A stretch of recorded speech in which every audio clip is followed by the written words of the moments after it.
SP education ચેનલમાં તમારું સ્વાગત છે. આપણે આના પહેલાંના આગળના ટોપિકમાં સ્વયંપોષી સજીવો અથવા સ્વયંપોષી પોષણની ચર્ચા કરી કે એવા સજીવો કે જે પોતાની જાતે ખોરાક બનાવે છે.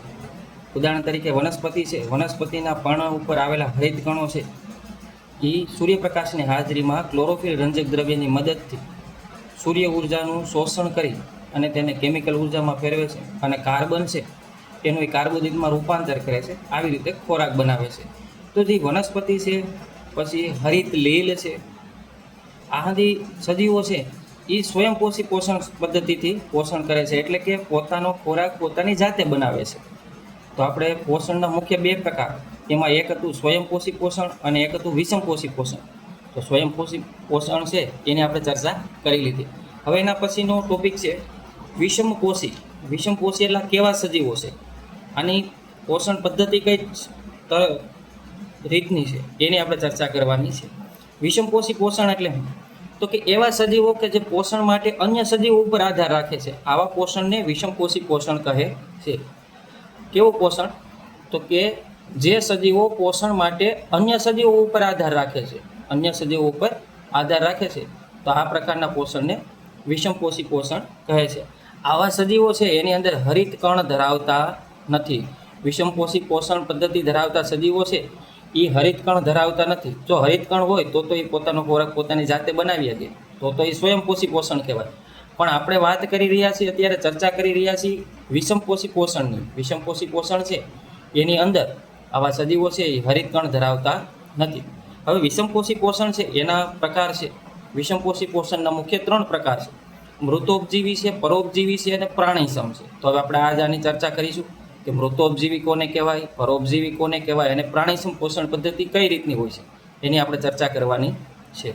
તો પહેલું જોઈએ આપણે મૃતોપજીવી પોષણ. એવું પોષણ, મૃતોપજીવી પોષણ કઈ પ્રકારનું હોય, કેવા સજીવો હોય તેના વિશે આપણે ચર્ચા કરી.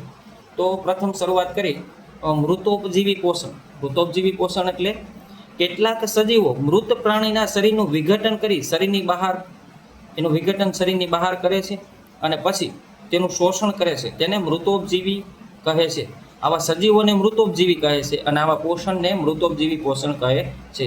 તો ફરી જોઈએ, કેટલાક સજીવો છે એ મૃત પ્રાણીઓના શરીરનું વિઘટન, પ્રાણી મૃત્યુ પામે ત્યારે એના શરીરનું વિઘટન એના શરીરની બહાર કરે છે અને એમાંથી પોષણ મેળવે છે અથવા એનું શોષણ કરે છે.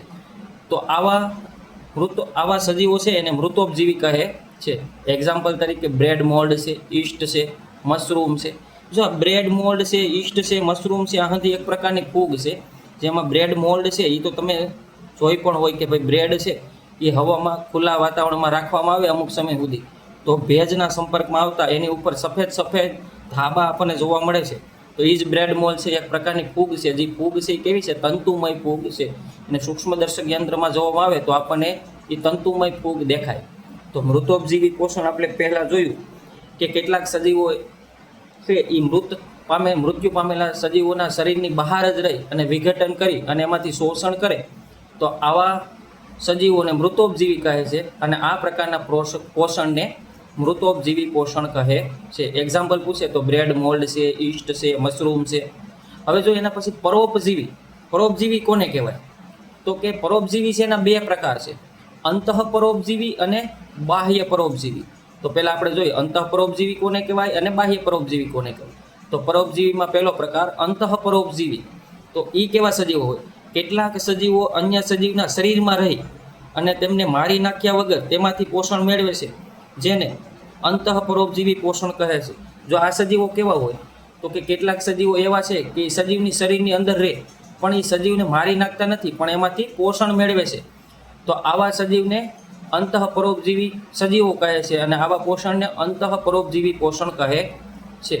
તો આપણે ઉધઈનું, તમને ઉધઈની ખબર હોય કે લાકડાની અંદર ઉધઈ રહી અને વૃક્ષને હાવ મારી નથી નાખતા, પરંતુ ધીમે ધીમે એને કોતરી અને એમાંથી એનો ખોરાક મેળવે છે. કૃમિ છે, તો કૃમિઓ તે પ્રાણીઓના શરીરની અંદર થાય છે, એ પ્રાણીને મારી નથી નાખતા પણ પ્રાણીના શરીરમાંથી ઉર્જા મેળવે છે અથવા એનો ખોરાક મેળવે છે. તો 3 એક્ઝામ્પલ આપણને અહીંયા આપેલા છે: જૂ છે, કૃમિ છે અને ઉધઈ છે. તો અંતઃપરોપજીવી એવા સજીવો છે કે જે સજીવના શરીરની અંદર રહી અને તેને મારી નાખ્યા વગર તેમાંથી પોષણ મેળવે છે, તો આવા સજીવને અંતઃપરોપજીવી અને આ પ્રકારના પોષણને અંતઃપરોપજીવી પોષણ કહે છે. આગળ જોઈએ બાહ્ય પરોપજીવી કે પ્રકારના પરોપજીવી છે.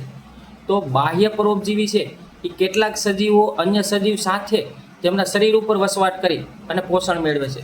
જો કેટલાક સજીવો એવા છે કે બીજા સજીવ છે એના શરીર ઉપર રહી અને એમાંથી પોષણ મેળવે છે, તેને બાહ્યજીવી પોષણ કહે છે. એક્ઝામ્પલ તરીકે જડો, આર્કિડ, અમરવેલ, લાઇકેન. આમાંથી તમે કદાચ અમરવેલ અને જડાનું ખબર હોય કે જડો છે એ ચિકિત્સા પદ્ધતિમાં તેને એનો ઉપયોગ થાય છે. આપણા શરીર ઉપર કોઈ એવો ભાગ છે જે નુકસાનકારક છે, એના ઉપર જડો મૂકવામાં આવે તો જડો છે એ ખરાબ વસ્તુ છે એને ખેંચી લે છે, તો ચિકિત્સા પદ્ધતિમાં જડાનો ઉપયોગ થાય છે. અમરવેલ એ પ્રકારની વેલ છે. કોઈ વૃક્ષ હોય તો વૃક્ષના થડ ઉપર અથવા વૃક્ષની ડાળી ઉપર આ વેલનો ઉદ્ભવ થાય છે. આ વેલને મૂળિયા હોતા નથી, પણ એ જે વૃક્ષ ઉપર હોય એમાંથી પોષણ મેળવે છે. તો લાઇકેન છે, અમરવેલ છે, આર્કિડ છે અને જડો છે એ બાહ્ય પરોપજીવીના ઉદાહરણ છે. આગળ જોઈએ પ્રાણીસમ પોષણ એટલે શું? તો કેટલાક સજીવો છે એ અન્ય સજીવના શરીરના ભાગો કે સંપૂર્ણ શરીરને ખોરાક તરીકે ઉપયોગ કરે છે, તેને પ્રાણીસમ પોષણ કહે છે.